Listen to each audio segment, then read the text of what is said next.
और इस वक्त की एक अहम खबर आपको दे दें, यूपी से बड़ी खबर आ रही है। राज्यसभा सीट के लिए बीजेपी ने कराई एक और नामजदगी। यूपी के बीजेपी लीडर गोविंद नारायण शुक्ला ने कराई नामजदगी। आज नामजदगी की थी आखिरी तारीख। बीजेपी की तरफ से इससे पहले जफरुल इस्लाम भी नामजदगी करा चुके हैं।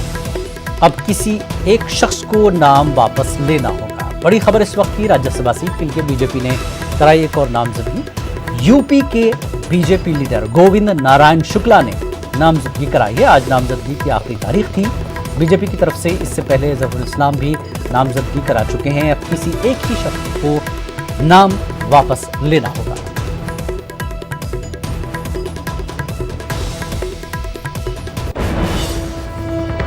एक और अहम खबर आपको इस बीच दे दें। प्रोफेसर SM अख्तर अयोध्या में मस्जिद को करेंगे डिजाइन। उत्तर प्रदेश का सुन्नी वक्फ बोर्ड इसी डिजाइन में करेगा मस्जिद तामीर। जामिया मिल्लत इस्लामिया के आर्किटेक्ट शोबे के डीन हैं SM अख्तर। 5 एकड़ में इस्लामिक सेंटर बनेगा।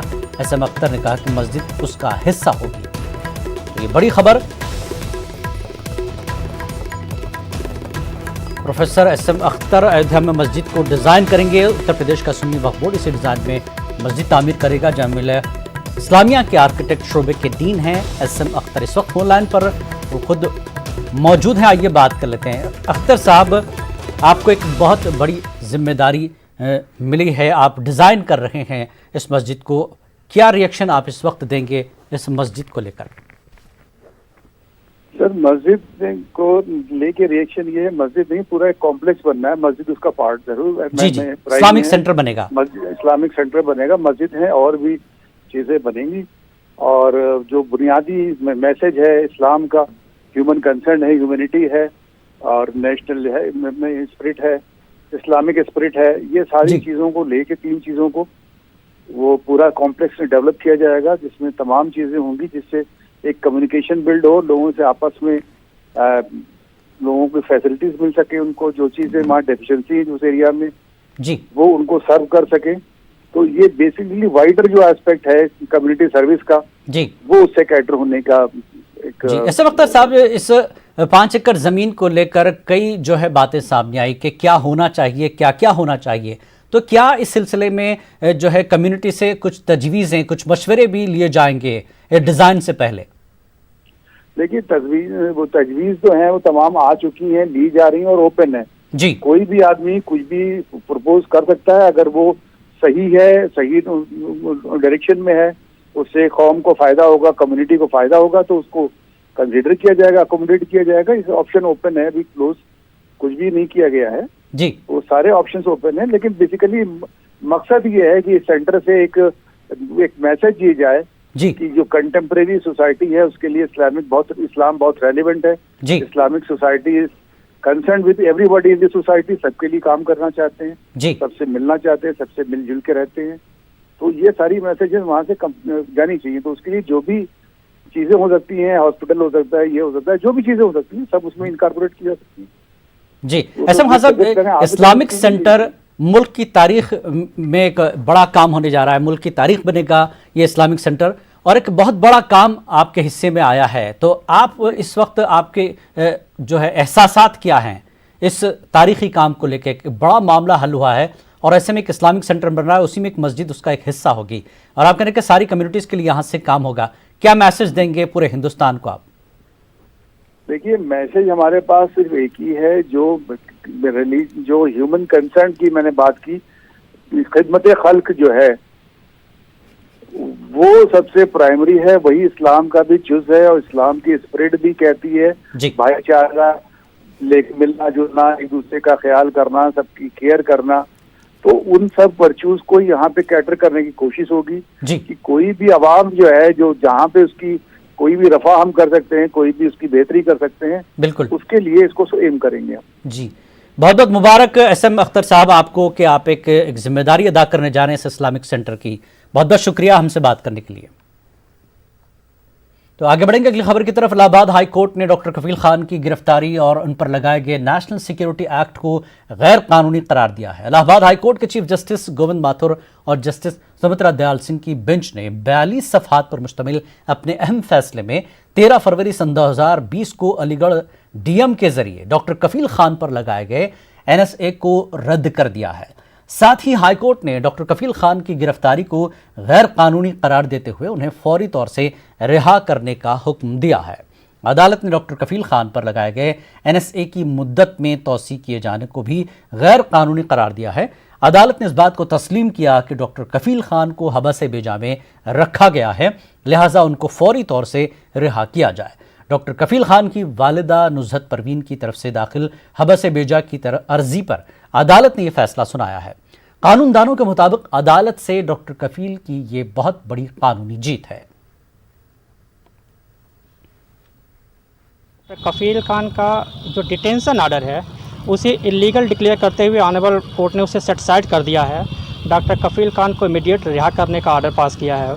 इवन जो उनके मूल ऑर्डर जो है 23 फरवरी 2020 का है, बाद के जो सब्सिक्वेंट ऑर्डर हैं वो सारे ऑर्डर सेट साइड कर दिए गए हैं और डॉक्टर कफील खान को फॉरवर्ड रिलीज करने का ऑर्डर पास कर दिया है। उत्तर प्रदेश हुकूमत के जरिए शहरियत तरमीम कानून के खिलाफ अलीगढ़ में हुए एहतजाज के दौरान डॉक्टर कफील पर लगाई गई एनएसए को इलाहाबाद हाई कोर्ट ने गैर जमहूरी अमल करार देते हुए उन्हें राहत दी है। अदालत के फैसले के बाद अलीगढ़ मुस्लिम यूनिवर्सिटी में मसरत की लहर दौड़ गई। जवाहरलाल नेहरू मेडिकल कॉलेज में रेजिडेंट डॉक्टर्स एसोसिएशन के जिम्मेदारान ने मिठाई तकसीम की। वहीं तलबा यूनियन के साबिक ओहदेदारान ने इसे हक परस्ती की फतह करार दिया। तलबा यूनियन के साबिक सदर फैजुल हसन और सेक्रेटरी हुजैफा आमिर रशादी ने कहा कि उत्तर प्रदेश हुकूमत ने एक बेगुनाह को इतने दिन तक सलाखों के पीछे रखा, लेकिन सच जो कुछ देर के लिए दबाया तो जा सकता है लेकिन मिटाया नहीं जा सकता। ये अलीगढ़ मुस्लिम यूनिवर्सिटी के कैंपस में उन्होंने जो बयान दिया था, उस बयान को जिस तरह सरकार ने एक मुद्दा बना करके उनको जेल में इतने दिन से डाल दिया, और एक डॉक्टर का ऐसे वक्त में और जब कोरोना काल में सबसे ज़्यादा ज़रूरत थी उसका बाहर होना ज़रूरी था, उसको ज़बरदस्ती बार बार बढ़ाते हुए एनएसए बढ़ा करके जेल में डाल दिया। सच बहुत देर तक परेशान हो सकता है, बिल्कुल परेशान हो सकता है, लेकिन हार कभी नहीं सकता और सच्चाई की जीत हुई है। हाई कोर्ट का शुक्रिया अदा करते हैं, जज का शुक्रिया अदा करते हैं। डॉक्टर कफील को जो आज हाई कोर्ट से बेल हुई है वो कहीं ना कहीं हक की जीत है, इंसाफ की जीत है। और ये फैसला जो हाई कोर्ट का आज 42 पेजों का फैसला आया है वो इस बात को साबित करता है कि कौन सही है और कौन गलत है, कौन हक पे है और कौन जुल्म पे है, कि किस तरह से जुल्म मुजबर डॉक्टर कफील खान पे किया जा रहा है। RD Jawaharlal Nehru medical college ने भी इस मसले को अव्वल दिन से उठाया और लोगों को इस मसले को उठाने के लिए अपील की, और आज जिस तरह से रिहाई हुई वो बहुत ही ज़्यादा खुशी का मुकाम है। Ghaziabad Shyam park metro station के पास शेर शाह सूरी के ज़माने में बनाई गई सराय को मिले हुए 3 साल होने को है, लेकिन इसकी देखरेख और इसकी हिफाजत के लिए कोई भी कदम नहीं उठाया गया। हालांकि इस तारीखी सराय की जानिब महकमा आसार कदीमा की तवज्जो मबजूल कराई गई थी, लेकिन अब तक ये सराय अदम तवज्जोही का शिकार है। पेश है ये रिपोर्ट।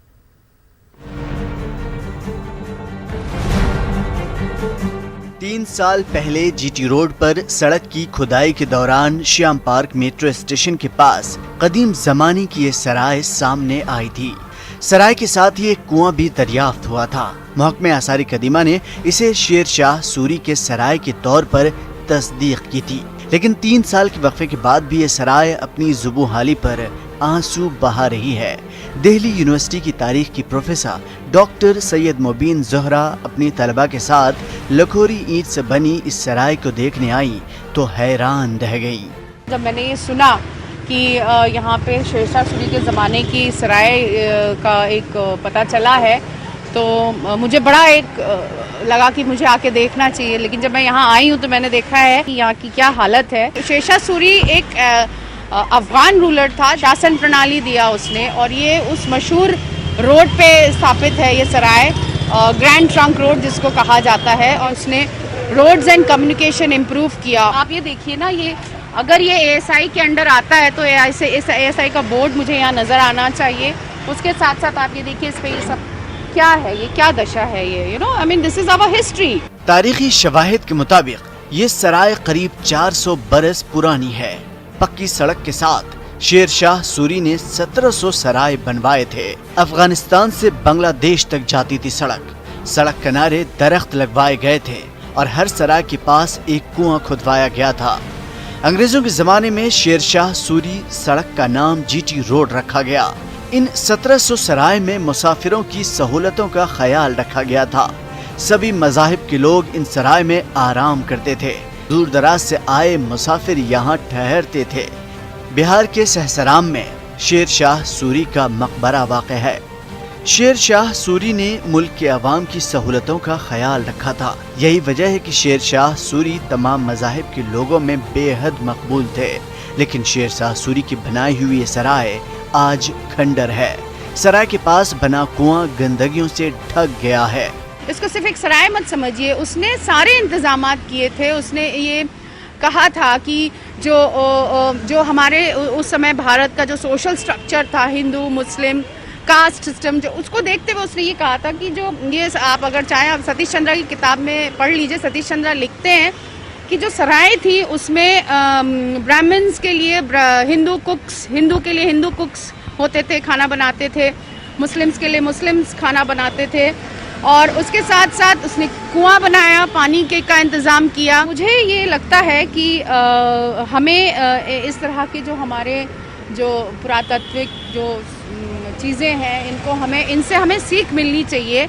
ये एक इंस्पिरेशन होना चाहिए कि किस प्रकार अपने सारे डिफरेंसेस को छोड़ के केवल राज्य में ट्रेड कॉमर्स बढ़े, कम्युनिकेशन बढ़े, ट्रांसपोर्ट अच्छा हो, इस मंशा से ये सारे जो इस तरह के कंस्ट्रक्शन होते थे। हमें लगता है हमें इससे इंस्पिरेशन लेना चाहिए। आपके चैनल के ज़रिए मैं ये कहना चाहूँगी कि ये रिकग्नाइज़ हुआ, इसको आपने चिन्हित किया, ये पाया गया। अब ISI की रिस्पॉन्सिबिलिटी है कि इसको किस तरह इसको प्रोटेक्टेड उसमें लाया जाए और इसको डेवलप किया जाए। शेरशाह सूरी की सराय आज भी अफगानी, ईरानी और रूमी फ़नून का नमूना नजर आती है, जो कि महकमे आसार क़दीमा को अपनी जानिब तवज्जो मबजूल करा रही है। आज जरूरत इस बात की है कि गाजियाबाद के श्याम मेट्रो स्टेशन के पास वाक़ इस सराय को महकमे आसार क़दीमा अपनी देख रेख में रखे और खातिर ख्वाह उसकी मरम्मत कराए, ताकि नई नस्ल को तारीख के पन्नों में अपने आबा व अजदाद की विरासत तलाश न करनी पड़े,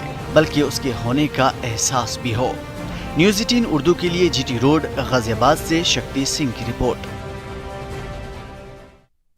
कोरोना के दौर में हर कोई परेशान है।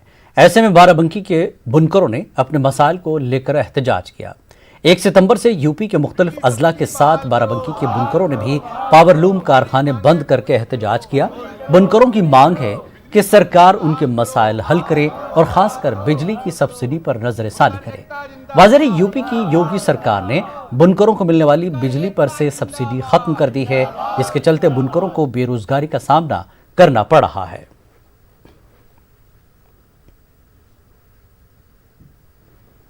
सब्सिडी बहाल करो,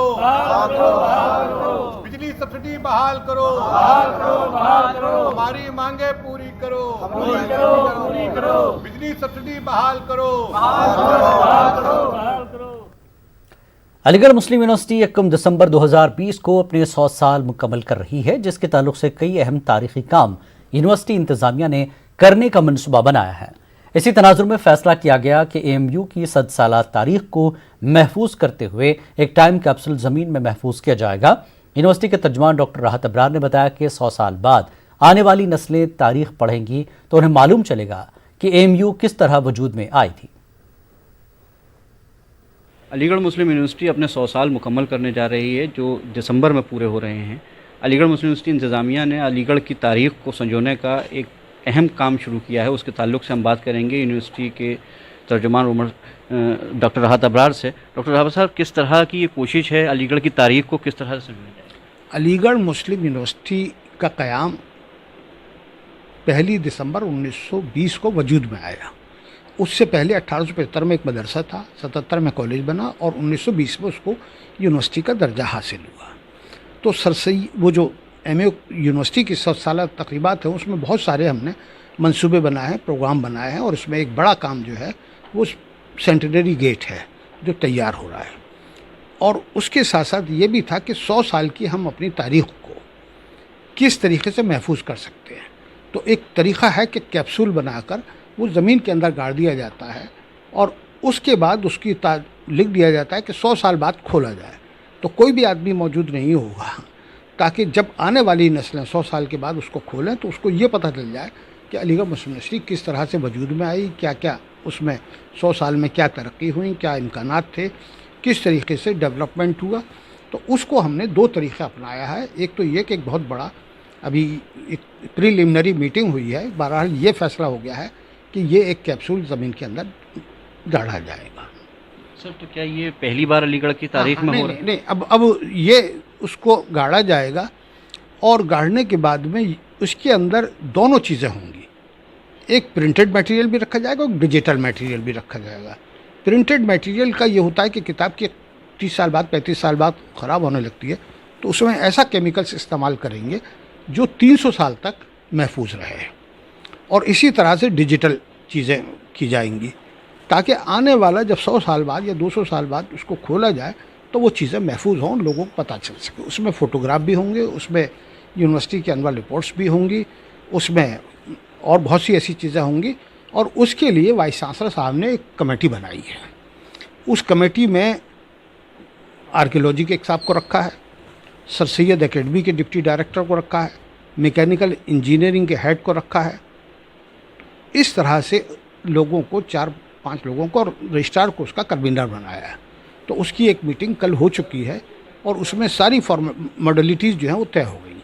पहले तो ये कि वो कहाँ कायम हो, तो हमने ऐसी जगहें देखी हैं जो आने वाले 100 साल में 200 साल में वहाँ कोई इमारत ना बने। अगर इमारत बन गई तो बड़ा मुश्किल हो जाएगा उसको निकालना वो करना। तो एक हमारा ख्याल ये है कि ये जो गेट है हमारा क्या नाम है, विक्टोरिया गेट, उसके सामने जो मैदान है वहाँ पर हम वो करें। दूसरा हमने कहा कि सर सैयद हाउस की बड़ी तारीख़ी अहमियत है, वहाँ उसको रख दें। तीसरा ये कि क्योंकि ये सब बहुत बड़ा ज़ख़ीरा है, इसको मौजूदा लाइब्रेरी के सामने भी लॉन है, वो कभी ख़राब नहीं होगा, कभी उसमें बिल्डिंग नहीं बनेगी, वो वहाँ रखें। या एक कैनेडी हॉल में जहाँ मूसा डाकरी म्यूज़ियम है वहाँ पर, तो उसके पास। तो ये 4 जगहों की निशानदेही की है और उसमें ये तय किया है कि किस तरीके से हम उस काम को आगे बढ़ाएं। आपने सवाल किया कि क्या ये पहली दफ़ा हुआ है? यूनिवर्सिटी की तारीख़ ये बताती है और शाफ़िक़ किदवाई साहब ने इसके ऊपर काम भी किया है और वो भी बताया है कि 12 जनवरी 1877 का जो गज़ट है, 8 जनवरी 1877 को इस कॉलेज का संग बुनियाद रखा गया और 12 जनवरी को ये गज़ट में आया है। आज इत्तफाक से हमें उस गज़ट के दीदार भी हुए हैं जिसमें वो पूरी तफसील है और ये पता चलता है, मेरे पास उसका फ़ोटो भी है 1877 का, कि सर सैयद अहमद ख़ान ने भी जब MAO कॉलेज का संग बुनियाद रखा था तो उन्होंने भी एक कैप्सूल जो है उसमें रखा गया है। उसमें सोने के सिक्के हैं, चांदी के सिक्के हैं, तांबे के सिक्के हैं। इसके अलावा जो पूरी कॉलेज कैसे बना उसकी भी तारीख़ है और वो ये काम सर सैयद ने किया है। हम उसी सर सैयद की लीगेसी को आगे बढ़ाना चाहते हैं और हिंदुस्तान में IIT कानपुर में भी 100 साल के लिए कैप्सूल तैयार हुआ था। बहुत अच्छी बात राहत अबरार साहब ने बताई है कि जिस तरह से सर सैयद अहमद ख़ान ने अलीगढ़ मुस्लिम यूनिवर्सिटी की तारीख़ को महफूज करने का काम किया था, उसी तर्ज पर अलीगढ़ मुस्लिम यूनिवर्सिटी के vice chancellor professor Tariq Mansoor अब एक मंसूबा बना रहे हैं और जल्द ही इस मंसूबे को एक हतमी शक्ल दी जाएगी ताकि अलीगढ़ मुस्लिम यूनिवर्सिटी की 100 साला तकरीबात के जश्न में एक इजाफ़ा हो सके और अलीगढ़ की तारीख़ को महफूज किया जा सके। अलीगढ़ से न्यूज़ 18 के लिए मोहम्मद कामरा किया है। लेकिन जो इल्ज़ाम है आप लोगों की तरफ से कि इस बार के चुनाव में जो जिस बेस वोट की आप बात करते हैं माइनॉरिटी की, उसका वोट सबसे ज़्यादा बिखराव में आएगा MIM के सबब, आपको क्या लगता है? MIM आई इसीलिए है कि मजलूमों को, मखूरों को, महरूमों को, वंचितों को, शोषितों को, पीड़ितों को मुत्तहिद करे। हम मजलूमों को मुत्तहिद करने आए हैं, जालिमों के पंजों से उसे आज़ाद करने के लिए आए हैं। ये वो लोग हम पर इल्ज़ाम लगा रहे हैं जो लोग दलितों का और अक़लियतों का वोट की सौदागरी करते रहे हैं और इनके हितों की अनदेखी करते रहे हैं। हमें किसी के इल्ज़ाम की कोई परवाह नहीं, हम इंसाफ की लड़ाई लड़ रहे हैं और इंसाफ की लड़ाई यही है कि सूरज निकले और चमगादड़ अंधा न हो जाए और सच्चाई बोली जाए। बिहार में ये आम तौर से कहा जाता है या तो NDA है या फिर महागठबंधन है, या तो NDA या अजीम इत्तेहाद है, उसमें MIM कहाँ पे? इसीलिए तो मैं कह रहा हूँ कि बिहार की जनता को विकल्प की तलाश थी कि उसको विकल्प नहीं मिल रहा था और आज हम विकल्प बनकर आए हैं। आपने खुद देखा होगा कि सीमांचल के उस क्षेत्र में जहां 2015 में हम 6 सीटों पर इलेक्शन लड़के 85,000 वोट लाए थे, वहां पर हम पार्लियामेंट में 2,95,000 वोट ले आए। और जब कांग्रेस और बीजेपी के खिलाफ हम लड़े तो हमने कांग्रेस की जमानत जब्त करा दी और बीजेपी को भी धूल चटवा दिया। तो जैसे जैसे बिहार असेंबली इंतखाबात नजदीक आ रहे हैं, वैसे ही सियासी पार्टियां अपना दमखम दिखाने के लिए कमर कस रही हैं। जेडीयू ऑफिस में नीतीश कुमार के बड़े बड़े होर्डिंग्स लगाए गए हैं। जायजा लिया हमारे नुमाइंदे नारायण ने। बिहार विधानसभा चुनाव से पहले जदयू का नया कार्यालय बिल्कुल बन करके तैयार हुआ है और उसकी एक बड़ी तस्वीर जो है, सबसे पहली तस्वीर हम आपको दिखाते हैं कि ये देखिए जदयू का जो नया कार्यालय है वो बिल्कुल तैयार है और इस सभागार का जो नाम है वो कर्पूरी सभागार रखा गया है। और आपको बता दूं कि चारों तरफ से जो सुंदरता का ख्याल रखा ही गया है और इसमें बड़े बड़े जो पोस्टर हैं वो लगाए गए हैं। देखिए यहाँ पे हमें आप पर गर्व है 2020 और फिर से नीतीश, यहाँ पे एक बड़ा पोस्टर होर्डिंग लगाया गया है। अगर इधर कहें तो 2020 निश्चय नीतीश और निश्चित विकास। तो ये बड़े बड़े होर्डिंग और बड़े बड़े पोस्टर जो हैं वो यहाँ पे जदयू कार्यालय में लगाए गए हैं। और एक ढंग से कहें तो चुनाव की जो है वो पूरी तैयारी, जो जदयू का जो कार्यालय है वो पूरी तरह से नया लुक दिया गया है। बड़े बड़े होर्डिंग्स भी लगाए गए हैं। देखिए, चुनाव में तो निश्चित रूप से ना हर लोग अपने नेता के प्रति एक चुनाव जो होता है राजनीतिक दल के लिए एक पर्व का समान है और पुनः अपने नेता को स्थापित करने में सब में उमंग रहता है। तो नए नए स्लोगन, नए नए नारे सब लोग गढ़ता है और प्रयास करता है कि ज़्यादा से ज़्यादा लोगों को आकर्षित करें और जो नेता ने काम किया है उससे लोगों को अपनी तरफ आकर्षित करके पुनः स्थापित हों। तो जो नया कार्यालय हम लोग देख रहे हैं कर्पूरी, वो नाम आप लोगों ने दिया है, सभागार के प्रतीक थे और उन्होंने पूरी राजनीतिक में एक नई शुचिता का प्रयास किया था। तो निश्चित रूप से कर्पूरी जी एक सर्वमान्य जिसको बोलते हैं नेता थे प्रदेश के, तो उनके नाम पे किया गया। तो ये सभागार जो है वो, चूँकि इसका जो उद्घाटन है वो भी कल होना था, लेकिन प्रणब मुखर्जी साहब के निधन के बाद इसे फिलहाल रोक दिया गया है। 6 तारीख के बाद इसका उद्घाटन होगा और यहाँ से 2020 की रणनीतियाँ बनेंगी।